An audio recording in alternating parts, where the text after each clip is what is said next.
जो सामान इंडिया में 100 रुपए या उससे भी कम में बनता है, वो बाहर कई लाखों में बेचा जाता है। ज़ारा और H&M या एडिडास ब्रांड्स पर हम लोगों ने इन्वेस्टिगेशन किया, तो उसमें हमें बहुत शॉकिंग चीज़ें मालूम चली। डिपोर्टिंग कभी भी जिसके ऊपर होती है, it is not a very sweet experience. लोग भेज दिए गए बिना कस्टम्स को क्लियर करके। इशू क्या है इसमें? नोटबंदी वाला सीन हुआ था, मैं रिपोर्ट करके लाया, सुबह-सुबह के लोग लाइन में लगे पड़े हैं, खुद एडिट किया, लिखा-विखा जो कुछ भी आता उसको पब्लिश कर दिया एंड फिर पता चला कि नहीं आप पब्लिश नहीं कर सकते, इसको हटाना पड़ेगा, वी आर सपोर्टिंग दिस। ये स्टेटमेंट था उस कंपनी का। उसके बाद कोविड आ गया था 2020-21 में, तो मैं अपने गाँव चला गया, गाँव से मैं करता था रिपोर्टिंग और आप उस वक्त अगर मेरी वीडियो देखेंगे तो आपको लगेगा कि मैं किस हाल में कर रहा था वो चीज़ें, क्योंकि टी शर्ट मेरी फटी हुई है, ठीक है। अब आप बताइए कि 30 मिनट 25 मिनट के अंदर डिलीवर करने का बच्चे ट्राई कर रहे हैं अपनी जान को दांव पर लगाकर। बाकी दुनिया में जो ड्रग्स हैं, उसके अलावा एक सैलरी नाम का ड्रग है, जिसको अगर आदत लग गई ना, तो वो बंदा छोड़ नहीं पाता उसको। Hello and welcome to the Mayank Bajpai show. आज के हमारे गेस्ट एक होनहार नौजवान, उत्तर प्रदेश प्रतापगढ़ से आने वाले रोहित उपाध्याय जी हैं।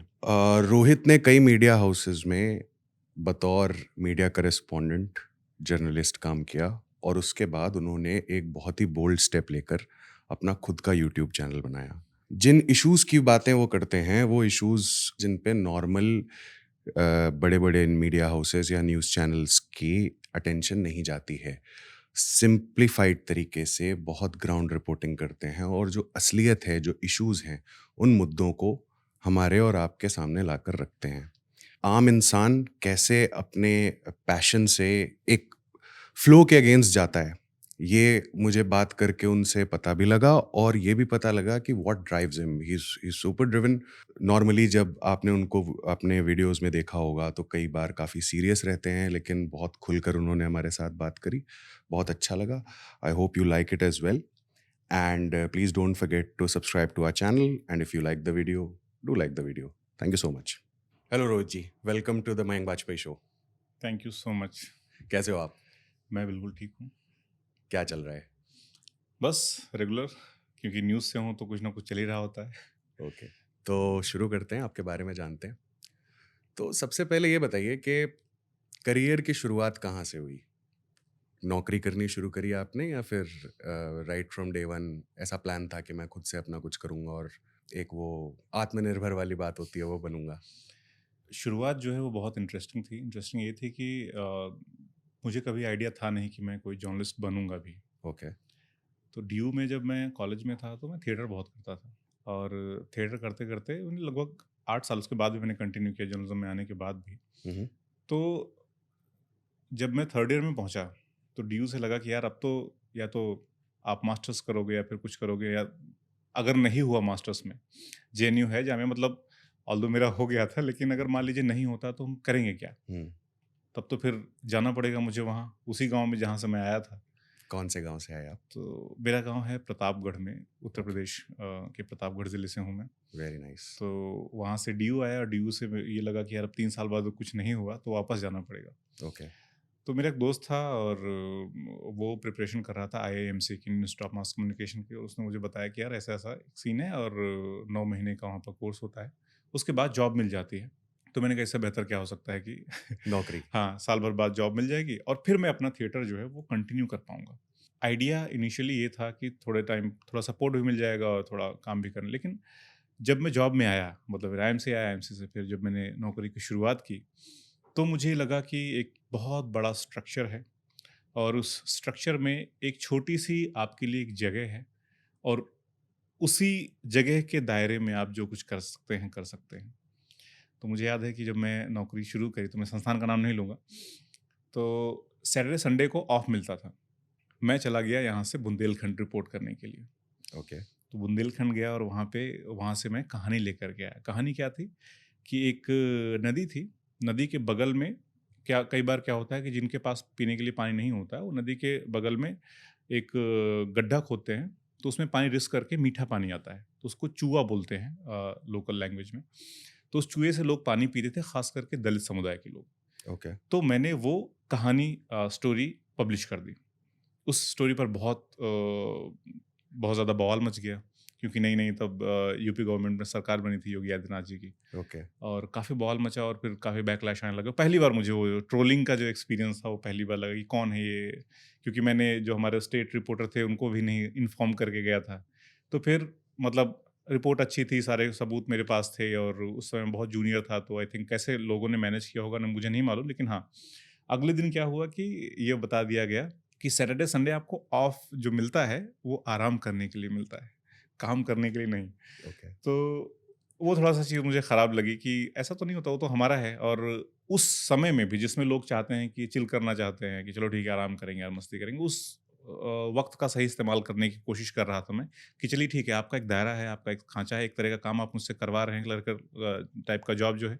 वो करने के बाद भी मैं सोच रहा था कि मैं कुछ रिपोर्टिंग भी करूँ क्योंकि जिस पेशे में हूँ उसको मैं जस्टिफ़ाई कर सकूँ। ओके।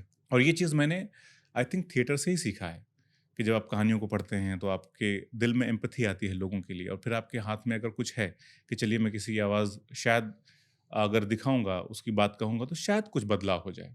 मेरे हाथ में नहीं है लेकिन शायद अगर हो सकता है तो मैं तो अपना पार्ट करूँ। लोगों की आवाज़ बनना। जी। तो वो मैंने किया, उसके बाद ये सब चीज़ें हुईं। अब देखिए यही यही होता है कि कई बार कहते हैं ना कि आप जर्नलिज़्म मतलब पेशा आप नहीं चुनते हैं, पे पेशा ही पेशा आपको आपको चुन लेता चुनता है। है। तो ऐसा ये शुरुआत हुई तो मुझे पहली बार ये लगा कि जो बात मैंने सही कही है, जिस बात का सबूत मेरे पास है, उस बात को लेकर के मुझे इतना गालियाँ पड़ रही हैं और मुझे इतना सुनना पड़ रहा है लोगों से और यहाँ तक कि मेरा संस्थान जिसके लिए मैं काम कर रहा हूँ, वो भी मेरे साथ नहीं खड़ा हुआ। इसका मतलब कि चीज़ें इतनी आसान है नहीं। फिर क्या किया आपने? फिर मैंने नौकरी छोड़ दी। तो उसके बाद किसी और चैनल तो में गए? हाँ, फिर उसके बाद क्या हुआ कि ये सिलसिला चला फिर उसके बाद ओके। कि मैं एक बड़े ग्रुप से दूसरे बड़े ग्रुप में, दूसरे बड़े ग्रुप से तीसरे बड़े ग्रुप में, तो इधर-उधर घूमता रहा मैं इस कोशिश में कि शायद भले ही जब तक और इस दौरान मैं थिएटर भी कर रहा था ओके। कि इस दौरान आप सोचिए कि मैंने बहुत बड़े-बड़े जैसे एम के रैना साहब हैं, उनके साथ मैंने काम किया। जलावाला वैद्य हैं, जो अक्षरा थिएटर की मालकिन हैं, उनके साथ मैंने काम किया। इसके अलावा जो देवानंद साहब की जो भतीजी हैं, सोहिला कपूर, हुँ, उनके हुँ। साथ मैंने लास्ट नाटक किया था, टेमिंग ऑफ द श्रू ओके। शेक्सपियर का। उस समय तक ये थिएटर भी चल रहा था और नौकरी भी चल रही थी, सब कुछ ठीक-ठाक चल रहा था कि चलो इधर भी कुछ कर रहे हैं, इधर भी कुछ है। लेकिन कोशिश यही थी कि जहाँ भी जो भी मैं काम कर रहा हूँ, वो मीनिंगफुल है कि नहीं। 2019 में मुझे याद है कि एक थिएटर के काफ़ी अच्छे एक्टर थे, अब वो इस दुनिया में नहीं है सैडली, बहुत अच्छे एक्टर थे, एनएसडी से थे और कई सारी अच्छी फ़िल्मों में उन्होंने काम भी किया था। उनसे जब बातचीत हो रही थी तो उन्होंने मुझे बहुत अच्छी बात कही। बोले, "यार, तुम अगर मान लो तुम्हारा ये एम है कि चलो तुम्हें एनएसडी जाना है, इसके बाद उसके बाद फिर आप जाकर के मुंबई जाकर के एक्टिंग करेंगे या फिर कुछ और करने की कोशिश करेंगे, तो उसमें भी वही प्रोसेस है, 8, 9 साल, 10 साल तक का प्रोसेस है। तो क्यों ना वो 8-10 साल का जो आपके पास प्रोसेस है, वो rather than going to Mumbai, तू जो अभी कर रहा है, उसी को और अच्छे से कर, काम कर।" तो मैंने कहा, "यार, बात तो सही है।" कि मैं अगर क्योंकि तरबियत ऐसी हुई, लोग ऐसे मिले कि जो एक्टिंग भी अगर हम करते थे, तो रियलिस्टिक स्टोरी उठाने की कोशिश करते थे कि प्रेमचंद को हम कर रहे हैं। हम वो आकाशगंगा या जुबे जो गढ़ते हैं, वैसा तो हमने कभी किया ही नहीं ओके। और वो हमारी कभी रही क्योंकि कहानियाँ ऑलरेडी अब जर्नलिज़्म में आ गए, तो इतनी ज़्यादा है आपके पास में कि आपको लगता है कि यार ये करो, कुछ लिखने की नया ज़रूरत क्या है आपको, जब आपके पास ऑलरेडी इतनी सब कहानियाँ, असली कहानियाँ पड़ी हुई हैं। तो थिएटर में भी वो इसी तरह कहानियाँ करने की कोशिश करते थे। तो जब ये लगा एक बार के लिए कि यार अब कुछ ज़्यादा हो रहा है और ज़्यादा कब हुआ वो मैं आपको बताता हूँ कि जब नोटबंदी वाला सीन हुआ था, तो भी मेरे साथ सेम चीज़ हुई कि यार मैं रिपोर्ट करके लाया सुबह-सुबह कि लोग लाइन में लगे पड़े हैं और फिर यहाँ पर आके मैं एकदम पूरा मूड में होके ठीक है अच्छा जर्नलिज़्म करना है मुझे और मैंने पूरा सब एडिट किया, खुद एडिट किया, लिखा-विखा जो कुछ भी आता उसको पब्लिश कर दिया। एंड फिर पता चला कि नहीं, आप पब्लिश नहीं कर सकते, इसको हटाना पड़ेगा, वी आर सपोर्टिंग दिस। ये स्टेटमेंट था उस कंपनी का, जो हमारे बॉस थे उनका था कि we are supporting this demonetisation. मुझे फिर थोड़ा-सा अजीब लगा कि आप उसको सपोर्ट करें लेकिन हटा क्यों रहे हो? ये भी तो एक इसको भी दिखा सकते हो, आप सपोर्ट कर सकते हो, लेकिन साथ-साथ में ये इश्यूज़ भी तो हैं, इनके लिए भी तो कुछ किया जाना चाहिए। कि लेबर चौक गया था मैं by the way Noida Noida. के और वहाँ से लेबर्स जैसे वो काम के लिए खड़े होते हैं, कि हमें काम के लिए उठाओ, तो उनको उठाकर ले गए थे डिमोनेटाइजेशन के नोट बदलवाने के लिए। तो वो थी स्टोरी। ओके। तो वहाँ से भी यही लगा कि यार ये भी स्टोरी हटा दी गई। अब कई सारे लोग जो मीडिया में हैं, जो हमारे साथी हैं, दोस्त हैं, इन सब चीज़ों को इश्यू बना लेते हैं। लेकिन मैंने कभी इसको ये न ऐसे नहीं समझा कि यार ये मुझसे कैसे आपने स्टोरी हटवा ली। मैं ये समझता था कि आपकी आपकी भी कुछ मजबूरियाँ होंगी। तो मैंने कभी ऐसा वैसा विरोध नहीं किया जो कि एकदम बवाल मचा दिया। मैंने उनकी चीज़ों को समझा और हमने कहा ठीक है, अगर आप ये नहीं कर रहे हैं तो कोई बात नहीं, हम नहीं हटाते हैं, मैं भी आपके अब अंडर काम कर रहा हूँ। एक एक क्वेश्चन है, थोड़ा-सा मेरा भी एक्सपीरियंस है जर्नलिज्म का। 2 स्टैंस होते हैं जो आप ले सकते हो। एक होता है ग्रोथ का, कि जो चल रहा है उसकी जय-जयकार करो और ऑब्वियसली आपको सपोर्ट मिलेगा। चाहे गवर्नमेंट ऑफिसर्स हो गए या मीडिया हाउसेस हो गए, जी, समवेयर डाउन द लाइन ये टैक्टिक यूज़ करनी ही पड़ती है if you want to grow, this is one of the tactics. दूसरा ये होता है कि आप सच की ओर जाके लिखना शुरू करते हैं जिसके रास्ते में बहुत सारी आलोचनाएँ, बहुत सारी क्रिटिसिज़्म, ट्रोल और 10 चीज़ें और हैं। और सबसे बड़ी चीज़ होती है वो ये होता है कि आपकी जो इंटेंट होता है आपका, वो मिसअंडरस्टैंड किया जाता है कि एक्चुअली करना क्या चाह रहे हो, जी। है ना? तो जिस जिस मोमेंट की आप बात कर रहे हो, क्यों चूज़ किया आपने? आपके लिए ईज़ी होता, है ना? कि जी, इससे एक और भी जी। सवाल है लेकिन वो बाद में जी, पूछूँगा मैं, जी, कि बिल्कुल। आपके लिए फ़ेयरली ईज़ी होता, आप जल्दी आपने ग्रो कर जाते। बहुत अच्छी बात कही और ये बात कई बार मैं समझाने की कोशिश भी करता हूँ लोगों को कि ये मेरे लिए बहुत आसान था। उस सिस्टम में बने रहना और उस सिस्टम के हिसाब से काम करना। आप सोचिए कि उस वक़्त ये 2000 आज से 10 साल पहले की लगभग बात है ये, हुँ, कि उस वक़्त मैं बड़े लीडर्स जैसे कि शशि थरूर को इंटरव्यू करने का मौका मिला था मुझे, इतने ओके, साल पहले, इतने अर्ली स्टेज में। उसकी वजह ये नहीं थी कि मैं बहुत अच्छा पत्रकार हूँ, उसकी वजह ये थी कि मेरे पास बहुत अच्छा टैग था। बहुत अच्छी कंपनी का टैग था। तो मेरे लिए तो बहुत आसान थी ये सब चीज़ें। आज मैं अगर अपने पॉडकास्ट पे बुलाना चाहूँ तो मुझे बहुत एफर्ट्स लगाने पड़ेंगे कि बहुत, शशि बहुत थरूर जी को लगते हैं। बुलाना है मुझे हमारी ग्रो टीम ने करने किया है के उन्हें ईमेल। जी। तो यही है कि ग्रोथ के चांसेस आपके बहुत ज़्यादा होते हैं अगर आप कंपनी के हिसाब से चलते हैं। अब यहाँ पर एक चीज़ जो समझने वाली बात है, कई बार जो मेरे सब्सक्राइबर्स हैं या जो मेरे फॉलोअर्स हैं, वो कई बार मुझे ऐसे लिखते हैं कि यार तू नेगेटिव खबरें क्यों दिखाता है? मैं उनके कमेंट को पढ़ रहा हूँ उनके टोन में तो कि नेगेटिव खबरें क्यों दिखाते हो आप, ऐसे क्यों करते हो, देश की बदनामी हो जाएगी। तो मैं उनसे कहना चाहता हूँ कि एक बहुत अच्छा सा कोट किसी ने बोला था कि we do negative stories to bring positive change. तो हम दुश्मन नहीं है सरकार के। जो मैसेंजर्स होते हैं वो इसलिए होते हैं कि भाई ये चीज इस जगह पर गलत है, क्या आप इसको इम्प्रूव कर सकते हो। मीडिया का रोल तो यही है, हुँ, वॉचडॉग का, कि अगर कुछ गलत चल रहा है तीनों पिलर्स में, तो हम उसको देख करके उसको बता दें भाई ये चीज़ यहाँ पर मुझे गलत मिली। अब इसके लिए आप मुझे अगर पीटने लग जाओ, तो इसमें किसका नुकसान है? उसी भीड़ का नुकसान है जो मुझे गालियाँ देती है। तो ये इतना ही सीधा और इतना ही सिंपल और इसी तरह से मैं इसको सोचता हूँ। लोग मुझसे पूछते हैं कि भाई आप कांग्रेस का सपोर्ट करते हो कि बीजेपी का सपोर्ट करता हूँ? मैं कहा भैया मैं इस देश की जनता का सपोर्ट करता हूँ। अगर जनता के हित में कोई चीज़ दिखती है तो वो अब चाहे किसी के खिलाफ जाए, चाहे किसी के सपोर्ट में जाए, मैं उसमें क्या कर सकता हूँ? यही तो मेरा काम है कि क्यों करता है तू? तो यही तो मेरा काम है। Very nice. तो जी। नौकरियाँ बदल रहे थे आप। अब यहाँ से खुद से स्टार्ट करने का जो सफ़र था, वो हुँ। कहाँ से शुरू हुआ? और स्टार्टिंग कैसी थी? उसके बारे में बताइए। ये मैं स्पेसिफ़िकली ये बात ध्यान में रख के बताइएगा, उन लोगों के लिए जो देखते हैं, जो कहीं न कहीं ये देख रहे होंगे और सोच रहे होंगे दिमाग में कि हमें भी कुछ शुरू करना है और शुरुआत बहुत कठिन होती है, ये मैं भी जी। बता सकता हूँ। तो कैसे कैसे ट्रांज़िट कैसे किया आपने? यार ये बहुत मतलब मज़ेदार था। अभी ओके, थोड़ा-सा मैं आगे जाके बताता हूँ, फिर मैं पीछे आऊँगा कि एक जगह मैं अभी कहीं पर ट्रेनिंग दे रहा था ओके। कि वीडियो जर्नलिज़्म में कैसे आप इम्प्रूवमेंट कर, उसमें बहुत सारे मीडिया हाउसेज़ के लोग बैठे हुए थे। तो जिनके साथ हो सकता है कुछ मेरे बॉसेस थे वहाँ पर, तो ऐसी बात हम लोग मैं स कुछ पढ़ा रहा था, समझा रहा था। उसके बाद क्यू-एन-ए का सेशन शुरू हुआ तो मुझसे उन्होंने किसी ने पूछा मुझसे, तो मैं उनको बता रहा था कि यार मैं कंपनी में काम करता था और उनसे यही हुआ कि यार लोग मतलब मेरे निकलने के बाद लोग मेरे बारे में बात करते थे वहाँ पे, ओके। कि एक बंदा था यार उसकी नाइट शिफ्ट लगाई थी, तो उसने बोला कि चाय पी के आता हूँ, आज तक नहीं आया। ओके। तो मैं ये किस्सा उनको बता रहा था कि यार जो लास्ट कंपनी थी, अक्सर ये होता है कि हम लोग कुछ नया शुरू करना चाहते नहीं हैं। हमारी ज़िद, हमारा बॉस, हमारी कंपनी हमसे करवाती है।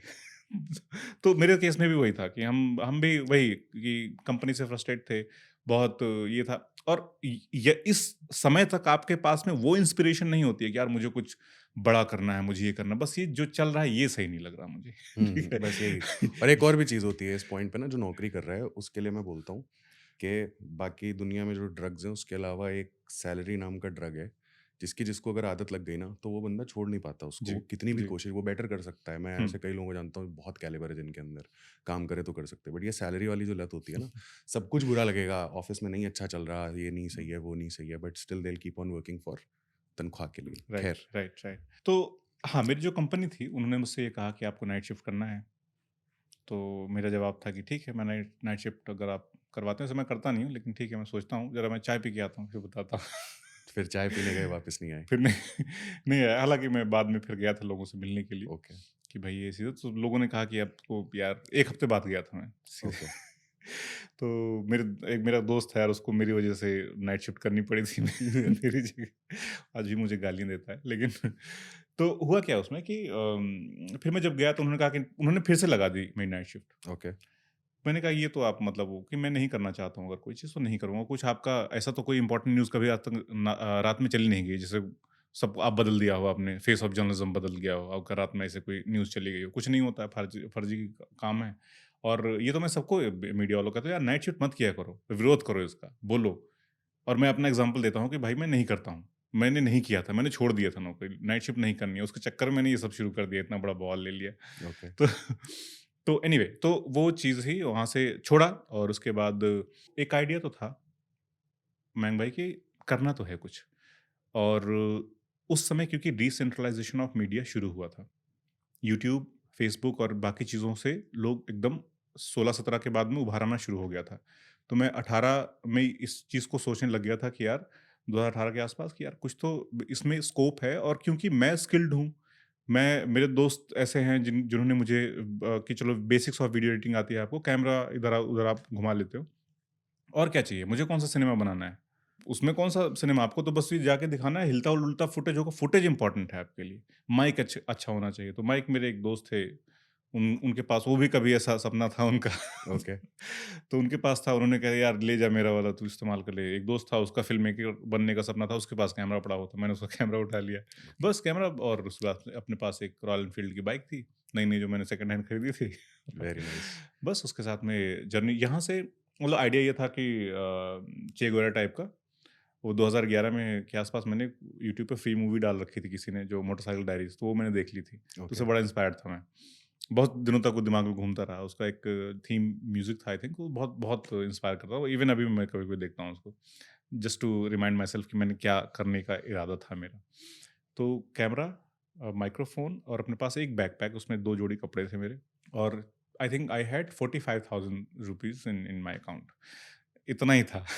वहाँ से और शुरुआत वहाँ की। से फिर मैं निकल गया आराम से, और फिर आइडिया ये था कि 10,000 किलोमीटर, जैसे चे गुवेरा ने किया 10,000 एक गो में, वो वैसा ही मुझे भी करना है। ओके, मैंने 13,000 किया था, और और लगातार कवर करते जा लगातार रहे थे। कवरेज, वो इलेक्शंस का टाइम था, तो यहाँ दिल्ली से निकला, फिर ऐसे बागपत वगैरह होते-होते ऐसे सीधे निकल गया, फिर बिहार, बिहार में फिर बेगूसराय, तब कन्हैया कुमार पहला इलेक्शन लड़ रहे थे। ओके, फिर उधर से घूमते-घूमते और आइडिया ये था कि मैं गाँव में जाऊँगा और लोगों से बात करूँगा, रेदर देन चेजिंग पॉलिटिशियंस। और 1-2 बार मैंने कोशिश किया, तो मैं, इतनी भीड़ होती थी वहाँ, वो देख के डर गया मैं। मैंने कहा ऐसा तो मैं कभी कर ही नहीं पाऊँगा। इतने सारे लोग माइक लेके खड़े हैं, उसमें से आप क्या सवाल पूछोगे, कैसे बात करोगे? मैं, उतना दिमाग मेरा तेज़ काम करता ही नहीं है। तो मैंने कहा ये तो नहीं है अपने नहीं, बस नहीं, का। वो सेटअप भी काफ़ी टफ़ होता है, हाँ। उसमें क्वेश्चन करने के लिए आपके जो साथ के रिपोर्टर्स हैं, उनको अगर आप जानते नहीं हो या वो आपको नहीं जानते हैं, तो स्टार्टिंग में बहुत टफ़ होता है, वो ज जी, जी, टाइम जी। नहीं देते बिल्कुल, हैं। बिल्कुल। हालाँकि क्योंकि मैं बड़े ब्रांड्स के साथ में था, तो जो आस-पास के थे उनमें से ज़्यादातर लोग के साथ मैं, या फिर मैंने उनसे काम करवा चुका था ओके, यहाँ पे रहते हुए। तो वो इश्यू नहीं था। लेकिन मेरे साथ कि इस आदमी से मैं बात क्या करूँगा, इस पॉलिटिशियन से? तो एक जगह गया, फिर मैंने देखा, मैंने कहा चलो भाई इधर नहीं, अपना कहीं गाँव में चलते हैं, उधर कहानी ढूँढी जाएगी। तो ऐसे-ऐसे कहानी शुरू की, 13,000 किलोमीटर बाइक ड्राइव करके फिर आया, और मेरी हालत एकदम ऐसे हो गई थी कि बिल्कुल वज़न बढ़ गया था मेरा बहुत ज़्यादा। ओके, क्योंकि पता नहीं, मतलब फूड्स वगैरह कुछ नहीं था, बाहर, चाय पी रहे हो, समोसे खा रहे हो, ऐसे करते-करते गमछे में, नदी में नहा रहे हो, पुल पे सो रहे हो, मंदिरों में सो रहे हो, गुरुद्वारे में सो रहे हो। ओके, तो इस तरह से मेरे 13,000 किलोमीटर का वो जर्नी रही। लेकिन वो, मतलब उसने फाउंडेशन दे दिया था मेरे चैनल को, और आई think I got around 39,000 subscribers वहाँ पे। ओके, फिर उसके बाद क्या हुआ कि एक जो, वो कहते हैं ना कि अपने पैर पे कुल्हाड़ी मारना, वो मैंने काम किया। कैसे? कि अब अभी जैसे आप पॉपुलर कल्चर में देखते हो ना कि यार ये इसके वीडियोस पे ज़्यादा व्यूज़ आ रहे हैं, इसके वीडियोस तो मतलब वो तो होता ही है भाई, देखो जिसको जो दिखेगा उसके बारे में बात होगी ज़ाहिर तौर पर। लेकिन मेरे दिमाग में पता नहीं क्यों हमेशा से मेरी खोपड़ी उल्टी रही है कि जैसे ही व्यूज़ ज़्यादा आते मुझे लगता था कुछ गड़बड़ है इसमें। ओके, ऐसा क्यों? पता नहीं क्यों? मुझे ऐसा हमेशा से लगता था कि शायद अभी और इम्प्रूवमेंट करने की ज़रूरत है जर्नलिज़्म में। तो मैंने वो जो वॉक्स पॉप करता था मैं, वो मैंने बंद कर दिया एकदम से। वॉक्स पॉप मैंने उस समय वॉक्स पॉप का काफ़ी कल्चर था। तो मैंने वॉक्स पॉप खत्म कर दिया और जो बैठ कर के हम लोग मतलब एक्सप्लेनर वीडियोज़ जिसका एक ट्रेंड चला बाद में, वो भी मैंने बंद कर दिया। मैंने कहा ये सब बकवास चीज़ें हैं। असल चीज़ है ग्राउंड रिपोर्टिंग। तो फिर मैंने हाफ पैंट और गमछा लेकर के मध्य प्रदेश की बसों में घूम रहा हूँ, कभी किसी कहीं चला गया, कभी कहीं तो वो सब स्टोरीज़ पड़ी यहाँ पे देखोगे आप, तुम आपको देख के लगेगा ये आदमी कैसे कर रहा था काम। तो नहीं, नहीं देखा मैंने, और मुझे लगता है जो जो एक आपका इंटरव्यू है, आई थिंक महाराष्ट्र या मध्य प्रदेश का है, दैट इज़ द जी, हाईएस्ट जी, जी। हुँ, व्यूड हुँ, हुँ, वीडियो हुँ। इन योर हाँ, चैनल। वही है कि अब उन पे क्या हुआ कि क्योंकि आप ऐसी कहानी जैसे मैं केन-बेतवा एक जो नदियों को मिलाने की रिवर लिंक परियोजना शुरू की थी। तो वहाँ के जो आदिवासी हैं, उनकी क्या समस्याएँ हैं और वहाँ के क्या माहौल हैं, कैसा क्या दिक्कतें आती हैं वहाँ के आदिवासियों को जब अगर फॉरेस्ट लैंड घोषित कर दिया जाता है कोई इलाका, तो उसमें आप फिर पत्ते नहीं तोड़ सकते हो, पत्ते तोड़ने के लिए जेल में डाल दिया किसी को, अब सोचिए। तो ये कहानी थी। तो ओके, इस तरह की कहानियाँ मैंने करना शुरू किया। तो इससे हुआ ये कि व्यूअरशिप एकदम से ड्रास्टिकली घट गई, खत्म हो गई, लेकिन मुझे अच्छा लग रहा था कि मुझे मज़ा आ रहा है। ये कहानी this is something which I would like to watch again after 10 और 12 इयर्स। तो वो चीज़ मैंने करना शुरू कर दिया। बहुत ग्रोथ नहीं थी, सब कुछ खत्म हो गया एकदम से। लेकिन मैं उस करता ही रहा, अपने पैसे लगाकर जितना भी बचता था, कहीं तो कहीं इस से टाइम आता पे था। इनकम सोर्स क्या होता था? इस टाइम पे इनकम सोर्स मेरा कुछ नहीं था। मुझे अपना यहाँ का दिल्ली का फ्लैट भी छोड़ना पड़ा। सारा कुछ छोड़-छाड़ के मैं अपने गाँव शिफ्ट हो गया क्योंकि उसके बाद कोविड आ गया था 2020-21 में। ओके, तो मैं अपने गाँव चला गया। गाँव से मैं करता था रिपोर्टिंग और आप उस वक़्त अगर मेरी सही में वीडियोज़ अभी ब देखेंगे तो आपको लगेगा कि मैं किस हाल में कर रहा था वो चीज़ें। क्योंकि टी-शर्ट मेरी फटी हुई है, ठीक अच्छा। है? बाल बेतरतीबी से बढ़े हुए, दाढ़ी बढ़ी हुई बेतरतीबी से। लेकिन उसमें एक ही चीज़ आपको कॉमन मिलेगा कि मेरा जो तेवर था वो एकदम शार्प था वैसे ही कि भाई जो वही मैं मैटर करना चाहता करता है। हूँ, वो मैं। तो उसमें क्या हुआ कि रिकॉग्नाइज़ हुआ बहुत कुछ-कुछ जगहों पे लोगों ने नोटिस किया कि यार ये है कौन? ये कर तो इम्पोर्टेंट बात रहा है, कोई इसको सुन नहीं रहा, कोई इसको देख नहीं रहा। तो हालाँकि उसके पहले क्या हुआ था कि 2019 में ही जब एब्रोगेशन ऑफ 370 हुआ था ना, तो मैं वहाँ चला गया था, कश्मीर। ओके। वो भी इसलिए कि मैंने दोस्तों से कहा, मैंने कहा लेंस लेना है यार, पैसे दे दो। लोगों ने लेंस पैसे दिए, तब तक ये हो गया। आर्टिकल हटाया, फिर मैंने कहा पैसे हैं ही, चलो चलते हैं कश्मीर। ओके, तो वहाँ पहुँच गया, फिर वहाँ से मैंने रिपोर्ट की और वो सुपर वायरल। क्योंकि बस उसमें यही एक चीज़ थी ना कि बिरयानी खा रहे हैं लोग, जो हम लोगों ने सुना था सब लोगों ने, जबकि वैसा था नहीं वहाँ पर। वहाँ पे लोगों की मौत भी हुई थी, वहाँ पे बहुत रिस्ट्रिक्शंस थी, तो उन सब चीज़ों को मैंने वही बहुत साफ सीधे शब्दों में और दिखा दिया बस। लोगों को बहुत अच्छा लगा कि चलो ठीक है, जो नैरेटिव बन रहा था, उसको इस एक वीडियो ने तोड़ दिया। तो अब इसको बहुत पॉज़िटिव भी लिया लोगों ने, बहुत नेगेटिव भी लिया कि यार बहुत सारी चीज़ें अच्छी भी होंगी, बुरी भी होंगी, वो आप ये कर सकते हो। लेकिन हाँ, उस समय ये हुआ। उसके बाद फिर मैंने उसी तरह की रिपोर्टिंग करनी कंटिन्यू कर दी और फिर 2020 के आसपास बहुत सारे लोगों ने मुझे भेजा कि एक गूगल न्यूज़ इनिशिएटिव का कुछ ये कोई फेलोशिप या कुछ प्रोग्राम निकला था, तो उसमें मैंने अप्लाई कर दिया और तो वो जो मेरा वीडियो सबसे कम देखा गया था, वही वाला वीडियो उसमें डाला था मैंने एंड दे लाइक्ड इट और फिर उन्होंने थोड़ा-सा ग्रांट दिया मुझे। तो ओके। ग्रांट दिया तो फिर मैंने कहा कि चलो ठीक है, इससे मतलब कम से कम इक्विपमेंट्स मेरे आ जाएँगे। तो इक्विपमेंट्स हुआ, फिर ट्रेनिंग दी उन लोगों ने कि यार तुम क्या कर रहे हो यूट्यूब पर, तुमको ऐसे करनी चाहिए चीज़ें। ओके। तब मुझे थोड़ा-सा ये लगा कि हाँ यार मतलब इस चीज़ को सीरियसली लिया जा सकता है और इवन जो आप काम कर रहे हो, उसको और बेहतर तरीके से आप कर सकते हो कि जैसे फिर पता चला कि टारगेट ऑडियंस क्या होती है और ये भी मालूम चला कि किसी भी चीज़ को कहने के बहुत सारे तरीके होते हैं। तो ऑब्वियसली जब आप एक लाइक माइंडेड लोगों के ग्रुप में होते हो तो बहुत सारे आइडियाज़ आते हैं और फिर आप धीरे-धीरे समझना सीखना शुरू करते हो। तो वो रहा। तो और इस दौरान आप ये समझिए कि कई बार मुझे ये लगा मयंक भाई, जैसे मुझे याद है कि जब मैंने पहला वीडियो किया, आई एम श्योर कि क्योंकि आप अभी स्टार्ट कर रहे हो तो आपको भी सुनने में आता होगा कि भई आप कैसे बैठे हो, कैसे आप बात कर रहे हो, आपने सिर खुजा लिया था उस सवाल पर, है ना? मतलब बहुत ही ऐसी चीज़ें आपको सुनने को मिलेंगी जो आपको कई बार निराश भी करेंगी। तो मैं आपको बताता हूँ मुझे क्या सुनने को मिला था। मैंने पहली अपनी रिपोर्ट की थी गन्ना किसानों के ऊपर। ओके। कि गन्ना किसानों को क्या मुश्किलें आती हैं पश्चिमी उत्तर प्रदेश में। तो वो उस रिपोर्ट में क्या हुआ कि किसी ने नीचे लिखा, जो मेरा कभी इंटर्न था, ओके। उसने लिखा कि बहुत सारे लोग डंडी पे माइक लगा के पत्रकारिता करने निकल पड़े। सोचिए कि मैं एक बड़े ग्रुप में मेरे अंडर 8-10 लोग काम कर रहे थे और इंटर्न भी मेरे अंडर काम कर रहे, जिसको मैंने ट्रेनिंग दिया था, वो बंदा ये लिख रहा है मेरे लिए, क्योंकि मैं उस वक्त मेरे लेबल हट गया था किसी बड़ी कंपनी का। बहुत बुरा लगा और ये उसी तो वक्त दुनिया है, ये तो ऐसा चलता है हाँ, मतलब। अब मैं मेरी क्या उम्र है यार, 22-23 साल के लड़के को आप किसी को कह दो कि उसको खराब तो लगेगा ही ना, वो कैसे सोच पाएगा? तो मुझे ये लगा कि यार ये क्या, ये तो गलत कह दिया इसने। फिर मुझे लगा यार शायद अब कंटिन्यू नहीं कर पाऊँगा मैं। बहुत घातक कमेंट था उसका, जिसने भी डंडी पे माइक लगाया, कहाँ से आया ये दिमाग यार मेरे लोग देखिए, हर में। कोई वीडियो बनाने के लिए या कंटेंट बनाने के लिए एफर्ट लगता है। जी। कमेंट करने के लिए, बेस्ट कमेंट करने के लिए थोड़ा सा टाइम चाहिए बस, हाँ। है ना? आपने लगाया 10 मिनट और उसके बाद सोचा कुछ अच्छा सा लिख दिया। बहुत सारे लोग हैं, मैं जानता हूँ, हुँ।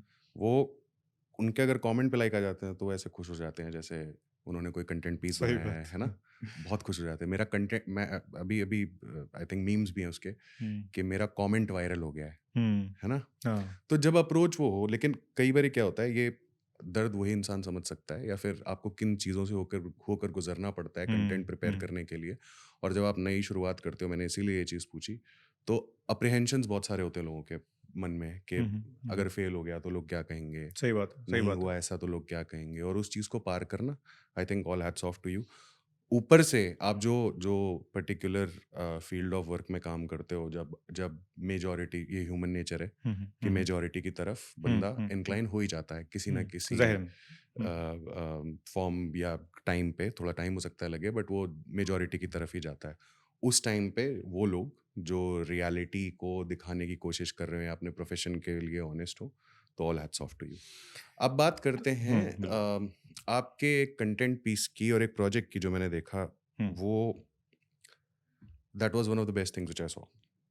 सो सबसे पहले ये बताओ, इंडिया में या फिर जो टोन है कि एक एक प्रॉब्लम कही जाती है, अनएम्प्लॉयमेंट है, तो आपको क्या लगता है, क्या टेक है आपका सबसे पहले तो अनएम्प्लॉयमेंट पे, कि आर वी न, मुझे अगर कि कोई आदमी, मैं एक इंसान हूँ और मुझे काम करना है, तो क्या काम करने की कमी है?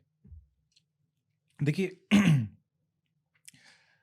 हमारा देश जो है, बहुत सारे यूथ हैं हमारे पास में। हम दुनिया की सबसे यंग कंट्री कहे जाते हैं। हुँ, लेकिन समस्या क्या है? समस्या ये है कि हम दुनिया के सबसे बड़े नॉन स्किल्ड लोगों की कंट्री भी हैं। ओके। तो अगर हम कहते हैं कि अनएम्प्लॉयमेंट है, तो कोई, आप कह सकते हो, कोई और कह सकता है कि भाई एम्प्लॉयमेंट तो काम करने वालों को काम क्यों नहीं है यार? जो कि कही गई थी, पकौड़ा बेचो। नहीं लेकिन नहीं। देखिए, सुनिए, बात को समझने की कोशिश कीजिए। एम काम अगर आप करना चाहते हैं, हुँ, तो हुँ। आपके पास काम है, लेकिन उस काम की क्वालिटी क्या है? आपको उससे कितनी क्वालिटी इनकम आपको मिलेगी? और उस काम के कितने मायने हैं आपके लिए, पर्सनली, प्रोफेशनली, देश के लिए? तो वो जो है बहुत बहुत ज़रूरी है। मेरे कहने का सबसे मतलब ये है पहले कि ये हम बात सिर्फ़ उस स्किल सेट की कर रहे हैं जहाँ पे स्किल डेवलपमेंट उतना नहीं हाँ। है ना?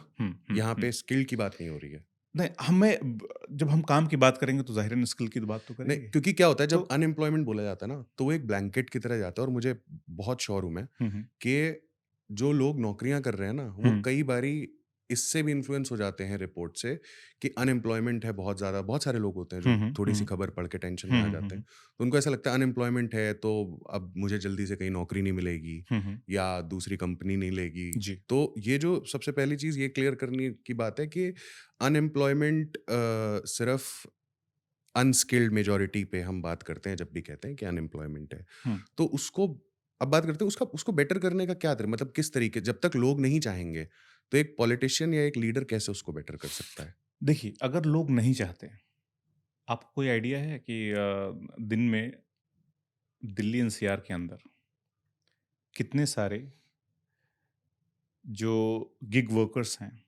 जो हमारे यहाँ पर अभी डिलीवरी लेकर के आते हैं, उनकी कितने एक्सीडेंट्स होते हैं? मुझे भी नहीं है। क्योंकि उस तरह का डेटा बेस तैयार ही नहीं हो रहा है।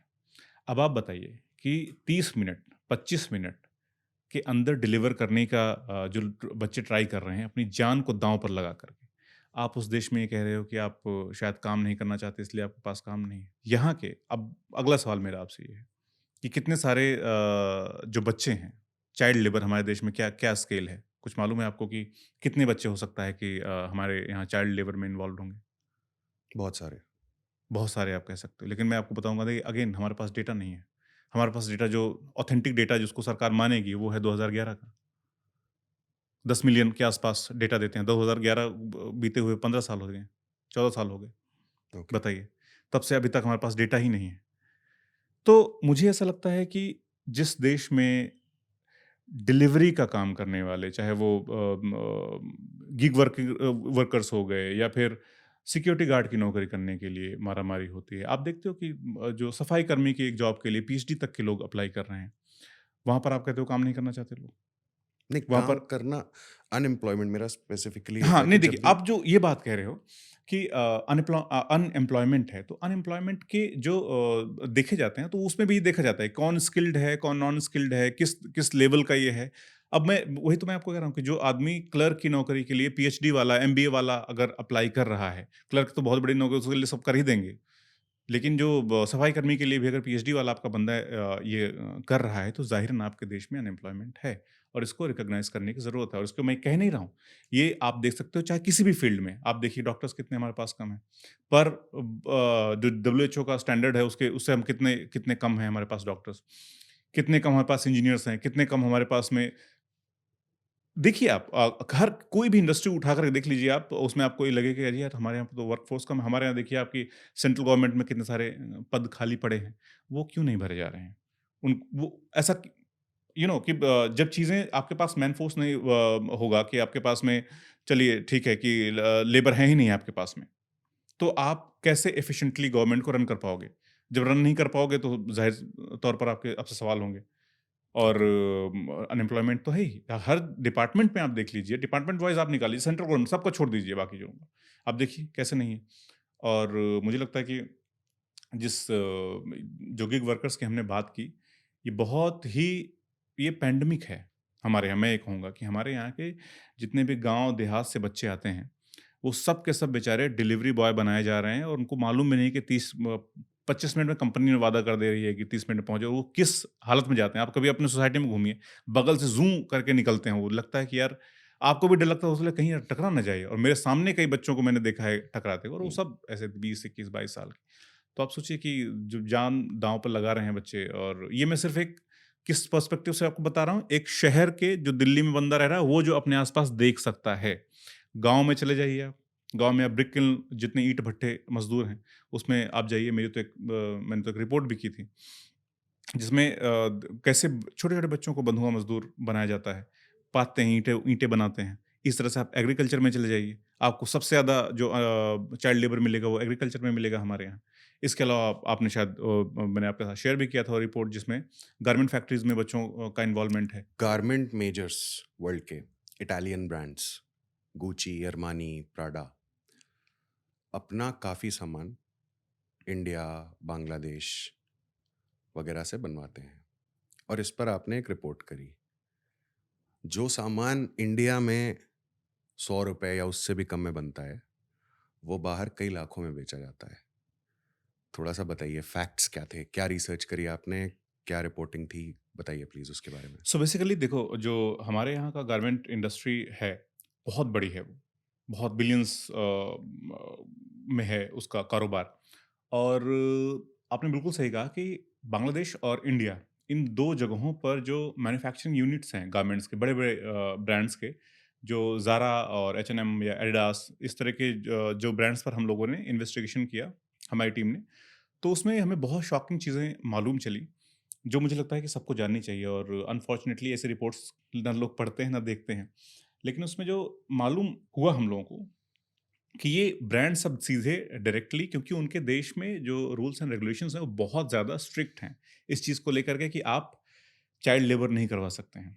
आप किसी से बंधुआ मज़दूरी नहीं करवा सकते हैं। लेकिन इंडिया में तो नहीं है ऐसा। इंडिया में करवा सकते हैं। तो वो क्या कर रहे हैं कि वो इंडिया में भी अपना यूनिट नहीं खोल रहे हैं। वो क्या करते हैं कि वो थर्ड पार्टी को पकड़ते हैं कि भाई तुम्हारा पास फैक्ट्री है, तुम अपनी फैक्ट्री में लोगों को ले आओ, मैं तुम्हें पैसे दूँगा, मैन्युफैक्चरिंग के सारी चीज़ों के, लेबल तुम नहीं लगाओगे। ओके। लेबल तुम नहीं लगाओगे, लेबल का काम हम देख लेंगे डिलीवरी के बाद में। और सारा काम तुम करोगे। तो सारा चीज़ें जो है, जैसे जो हमारी इन्वेस्टिगेशन थी वो बेसिकली तमिलनाडु में थी। तमिलनाडु के कुछ ऐसे ईरोड और उसके आस-पास के जितने भी डिस्ट्रिक्ट्स हैं, वहाँ पर सबसे ज़्यादा ये मैन्युफैक्चरिंग यूनिट्स हैं गारमेंट्स के। ज़्यादातर कपड़े हमारे वहीं पूरे देश भर में वहीं से आते हैं। कई बार ऐसा होता है कि जो दलित परिवारों से या फिर बहुत गरीब परिवारों से लड़कियाँ होती हैं, बच्चियाँ होती हैं, उनको लोग आते हैं, एजेंट्स आते हैं फैक्ट्री की तरफ से, वो उनको स्किल इंडिया का झूठा एक सपना दिखा कर के स्किल इंडिया में आपका सिलेक्शन हुआ इसलिए आपको ले चलेंगे, आपको पैसे मिलेंगे, वहाँ पढ़ने को भी मिलेगा या फिर कुछ भी, मतलब जैसा हम लोगों को मालूम है कैसे लोग बेवकूफ़ बनाते हैं। तो उनको वहाँ से ले गए, उनको भी लगा सरकारी प्रोग्राम है, कुछ फ़ायदा होगा, पैसे मिलते भी हैं, थोड़े-थोड़े पैसे भेज देते हैं लोगों को, घरवालों को लगता है कि चलो ठीक है, अच्छे माहौल में हॉस्टल में रहेगी वहाँ पर, हॉस्टल कहा जाता है उसको। तो वहाँ से बच्चियों को ले गए और उन मैन्युफैक्चरिंग यूनिट्स में जहाँ पर कपड़े बनते हैं, हम्म। वहाँ पर उनको एक छोटे से कमरे में 10 बाई 8, 10 बाई 10, 10 बाई 11 के कमरे में 8-10 लोगों को भर दिया एकदम ठूस के, ना दिन का पता, ना रात का, ना वहाँ खिड़की होती है, ना वहाँ पर कोई वेंटिलेशन का बहुत अच्छे सिस्टम होते हैं। और फिर उसके बाद दिन-रात उनसे काम कराया जाता है। जो सबसे इससे ज़्यादा जो शॉकिंग हमें लगा, वो ये लगा कि पीरियड्स के दौरान उन बच्चियों को टैबलेट्स दी जाती हैं ताकि उनको पीरियड्स पेन ना हो। किसी को छुट्टी तब भी नहीं मिलती है। और ये आप बीती है लड़कियों की, जो मैं आपसे ये कर रहा हूँ, उसका सारा कुछ मेरे पास पड़ा हुआ है, उनके सारे स्टेटमेंट्स हैं मेरे पास में बच्चियों के। तो हम लोगों ने जब ये इन्वेस्टिगेशन शुरू करी, तब हमें मालूम चला कि एक्चुअली में इसकी जड़ें कितनी गहरी हैं। और अभी भी यूरोप की कोई कंपनी, जैसे ईस्ट इंडिया कंपनी आई थी ना, वो तो आई थी, ये बिना आए हमारा शोषण कर रहे हैं। अभी भी हमारे लोगों को गुलाम बनाया जा रहा है इस तरीके से। आज से 11 साल पहले का जो हम डेटा बात कर रहे हैं कि चाइल्ड लेबर का डेटा हमारे पास 10 मिलियन के आसपास था। 15 साल पहले की बात है ये, 2011 में। अब सोचिए कि अभी तो डेटा है नहीं हमारे पास, लेकिन 15 मिलियन 10 मिलियन भी अगर हम मान के चलें, ठीक है? 1 करोड़ बच्चे होते हैं। 1 करोड़ बच्चे लाइन में रख, किसी मैदान में रख के सोचिए आप कि 1 करोड़ बच्चे ऐसे कामों में, चाइल्ड लेबर में, कोई ईंट भट्टे पे मज़दूरी कर रहा है बेचारा, कोई गारमेंट फैक्ट्री में काम कर रहा है, किसी का कोई, अब सोच किसी भी इंडस्ट्री में लगा के देख लीजिए आप, 1 करोड़ वो बच्चे जो चाइल्ड लेबर में इन्वॉल्व्ड हैं, वो उनका फ्यूचर मान लीजिए, देख लीजिए कि हमारे आर्मी में होते वो। उन बच्चों का फ्यूचर देख लीजिए कि हमारे वो सारे के सारे इंजीनियर्स होते हैं, 1 करोड़ बच्चे। लेकिन वो सारे के सारे बेचारे ऐसे कामों में खप रहे हैं। कंस्ट्रक्शन में है कोई, एग्रीकल्चर सेक्टर में चाइल्ड लेबर कर रहा है क्या कोई, इस तरह इम्पैक्ट का। हुआ इस रिपोर्ट का जब इस आपने इस करी तो? रिपोर्ट का दरअसल क्या होता है ना कि इस तरह की चीज़ों को, सबसे बड़ी दिक्कत ये है कि जहाँ पर एट्रोसिटीज़ हो रही हैं, वो कंपनी और वो जहाँ पे कंपनी है बेसिकली, वहाँ की गवर्नमेंट कैसा रिएक्ट करती है इस चीज़ को लेकर के। कि यूरोप में तो बहुत सारी बातें हुई इस पर, बहुत सारे लोगों ने और पब्लिकेशंस ने भी इस रिपोर्ट को आगे बढ़ाया। लेकिन हमारे इंडिया में क्या हुआ? आपको मालूम था? जब अगर मैं शायद शेयर नहीं करता, शायद आपको जानकारी नहीं होती, या फिर हमारे दर्शकों को भी नहीं होगी जानकारी, क्योंकि उस वीडियो पर ही 400-500 व्यूज़ हैं। वो हो सकता है मेरे यार दोस्तों ने देखे होंगे। तो इन सब चीज़ों को लेकर के आप इंडिया के फ्यूचर को लेकर के कितना ये दिखाता है कि हमारे इंडिया में हमारे बच्चों का अभी तक विदेशी कंपनियाँ आकर के शोषण कर रही हैं। और आपको जानकारी तक नहीं है, आपको कोई फ़र्क नहीं पड़ता है। मुझे तो पड़ता है, तो मैंने भाई रिपोर्ट बना के दी। अब आप भी नहीं पढ़ोगे तो लोग असली चीज़ें नहीं पढ़ना चाहते हैं, इस तरह की चीज़ें नहीं पढ़ना चाहते हैं, तो क्या हो? जो मैं कहना चाह रहा हूँ, वो ये कहना चाह रहा हूँ कि हमारे देश की जो जनता है ना, उसकी प्रायोरिटीज़ ही ऐसी हो चुकी हैं और वो बनाई गई हैं, मैन्युफैक्चर्ड हैं ये सारी चीज़ें।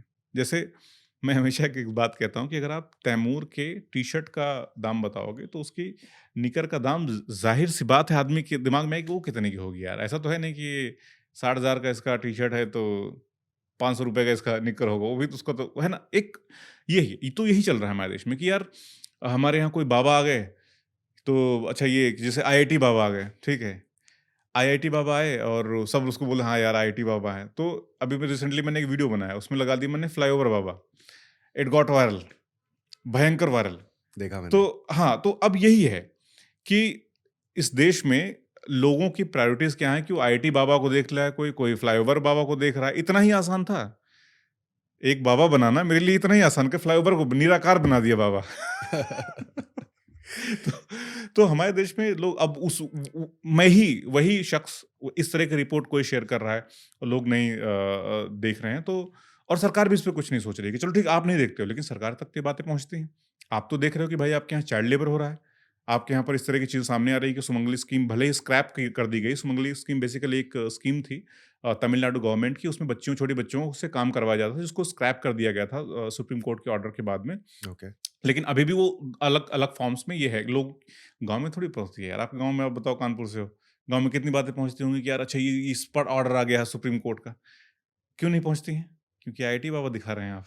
नहीं, नहीं, लेकिन मेरा गाँव फेयरली डेवलप्ड है इस चीज़ जी, में। नहीं मेरे गांव में तो नहीं पहुंचती हैं। तो तो नहीं, मैं बताना ही चाह रहा हूँ मैं समझ रहा कि हूँ, जिम्मेदारी जो है ना, मेजॉरिटी ऑफ इंडिया। हाँ, जिम्मेदारी हमने आदत ऐसी लगा दी है अपनी जनता की कि आप आईआईटी बाबा देखो, उस पर आईआईटी बाबा को किसी ने पीट दिया, उस पर डिबेट हो रही है। और यहाँ जो बच्चियाँ छोटे-छोटे बच्चे रोज़ पीटी जा रही हैं, रोज़ उन हॉस्टल्स में बंद करके उनको तरह-तरह की यातनाएँ दी जाती हैं, तरह-तरह से परेशानियाँ होती हैं, उस पर कोई बात नहीं, कोई डिबेट नहीं है, सब चंगा-सी वाला माहौल चलता है। तो वही है कि आप आईआईटी बाबा को ही देखते रहोगे तो वही चलेगा।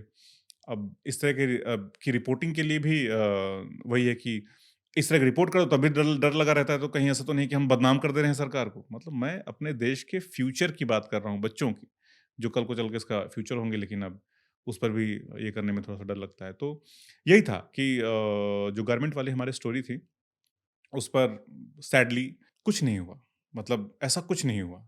वही है कि कुछ लोगों ने लिखा, बातचीत हुई, लेकिन कुछ कॉन्क्रीट नहीं हुआ ओके। कि जिसकी ज़रूरत थी, जिसकी ज़रूरत है हमारे देश को भी। कई बारी कुछ चीज़, कोई एक्शन तुरंत नहीं होता है, कुछ टाइम लग जाता है बट होता है।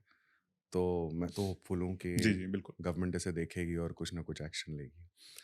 अभी आपने कहा सब चंगा-सी, नरेंद्र मोदी को पसंद करते हैं आप? पसंद, नापसंद की मतलब मुझे लगता है कि इस तरह से कैसे मैं इस बात को कहूँ कि नरेंद्र मोदी जी कैसे पसंद है, मुझे उसने स्नेह है, मुझे उनसे प्यार है, मैं कैसे कहूँ इस एज़ बात अ को? ह्यूमन बीइंग आपको अच्छे लगते हैं? देखिए, आप मतलब मैं सही बताऊँ आपको, मैं एक दिन सोच रहा था कि कभी अगर मोदी जी मुझे मिल गए, कि जैसे हम लोग ऐसे बैठे हुए हैं, और उन्होंने मुझसे पूछ लिया कि रोहित तुम्हारे कैसे हाल-चाल हैं? तो मैं क्या उनसे बोलूँगा? मैं उनसे उसी तरह से रिएक्ट करूँगा, उन्हीं के बगल में। हो सकता है कि मैं बैठ बैठ जाऊँ उनके पास में, कि बाबा इतनी, फिर वो मोदी जी वाला बात नहीं रहेगी, फिर वो वैसे हो कि एक एक जो बहुत बुज़ुर्ग जो मेरे बाबा की उम्र का है, जो मेरे नाना की उम्र का है, उनके बगल में बैठ के मैं यही पूछना चाहूँगा उनसे कि बाबा इतनी सारी चीज़ें इस देश में गलत हो रही हैं, जो प्रधानमंत्री होने के नाते आपको रोकनी चाहिए। आप देश को कहीं पर भी ले गए हों, कितना विकास हो गया हो, सब कुछ हो गया हो, लेकिन हमारे देश में अभी भी लोग सिर्फ़ इस वजह से मारे जा रहे हैं क्योंकि उनका धर्म दूसरा है। इस वजह से पीटे जा रहे हैं क्योंकि उनकी जात दूसरी है। क्या आप इसको रोक सकते हो? अगर नहीं रोक सकते हो तो कम से कम अपने अपने पार्टी के लोगों से आप ये कह सकते हो, कम से कम इसको बढ़ाओ मत। रोक सकते हो तो बहुत बड़ी बात है। और प्रधानमंत्री मोदी जी के अंदर मैं इस बात की मुझे नहीं लगता कि इतना पॉपुलर नेता जो है आज के, अभी अगर हम 20-30 साल के पिछले बात करें तो इतना पॉपुलर नेता कोई हुआ है। इंदिरा गांधी जी के बाद, या फिर मुझे लगता है जवाहरलाल नेहरू हो गए, इंदिरा गांधी हो गए, उसके बाद मोदी जी ही हैं, जो सबसे पॉपुलर प्रधानमंत्री हैं। जिनकी जिनके पास ये पावर है कि अगर वो एक लार्ज पूल ऑफ ऑडियंस को अगर ये बात कहें कि यार ये चीज़ नहीं करनी है, तो उनकी बात सुनी जाएगी।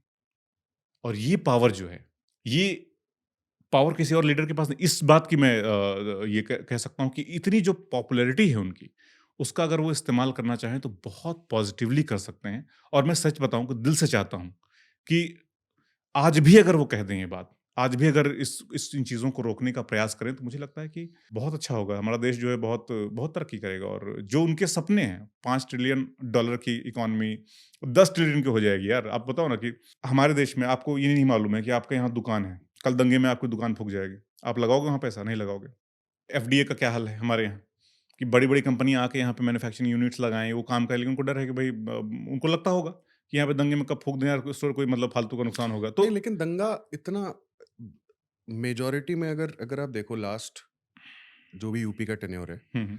इससे पहले दंगे ज़्यादा होते थे या यूपी वाले टेन्योर में ज़्यादा हुए हैं? नहीं देखिए, हम अगर हम उसकी बात करें कि ठीक है, दंगे कम हुए हैं, ठीक है, लेकिन आप ये भी तो देखो ना यार कि अब दंगे लोग नहीं कर रहे हैं।